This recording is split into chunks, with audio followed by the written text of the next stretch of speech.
Assalomu alaykum qadrli kanalimiz a'zolari. Aziz do'stlar, bugun Ozarbayjon Bakudamiz. Baku haqida qisqacha ma'lumotlarni berib o'tamiz.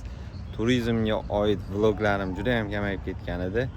Bu videoda Baku haqida qisqacha tushuntirib o'tib ketaman. Baku bu Ozarbayjon poytaxti hisoblanadi va Kaspiy dengiz bo'yi shaharlar turiga kiradi va mana bundoq dengiz bo'yida joylashgan. Musaffo osmon, suv, kemalar hammasi jamlanib chiroyli bir go'zal manzarani kashf etgan ekan. Xo'p, bu orqamizdagi mol, bu molni ham qisqacha obzorini qilamiz, lekin hozir sizlarga bitta farqli jihatlarni aytib o'tmoqchi edim.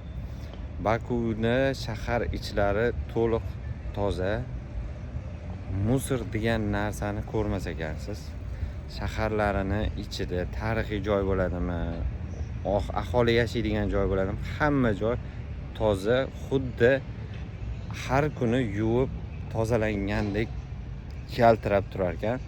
Bakuda bo'lganlar bormi oramizda? Kommentariyada izohinglarni qoldirib ketinglar.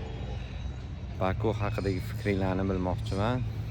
Hozir yana qisqacha binolari, kichik Venetsiya degan tarixiy o'sha joylari, ko'ngilochar joylarni ko'rsatamiz. Keyin ichari shahar, ya'ni ichkari shahar degan tarixiy qal'asi bor ekan.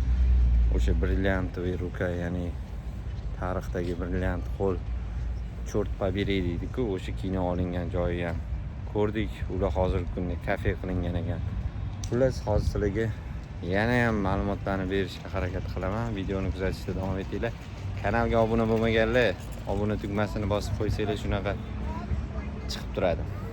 Olov ramzini bildiradi deb mana 3 ta shu binolar hashamat bilan qurilgan ekan va ushbu minora ham kechki tomon juda ham chiroyli va ajoyib manzaraga guvoh bo'lasiz. Hozir o'sha kichik Venetsiya, mini Venetsiya degan joyga keldik. Bu yerda qayiqlarni rostlab qo'yishgan. Mana shu joyda qayiqlar bor. Qayiqlarga o'tirib xuddi Yevropada yurgandek suvlarda, shahar kichik bir joyda, suv ichida, qayiqda, ko'chalarda yurgandek bo'lasiz. Bularni ham qisqacha qilib kemaga, qayiqqa chiqqanda sizlarga ko'rsatib o'tib ketaman. Kanalni kuzatishda davom etamiz. Hozir boya ko'rsatgan mol ustidamiz. Mol shundoqqina dengizga qaragan balkonga ega ekan. Mana o'sha balkondan sizlarga manzaralarni ko'rsatishda davom etamiz. Bakuda London taksilari.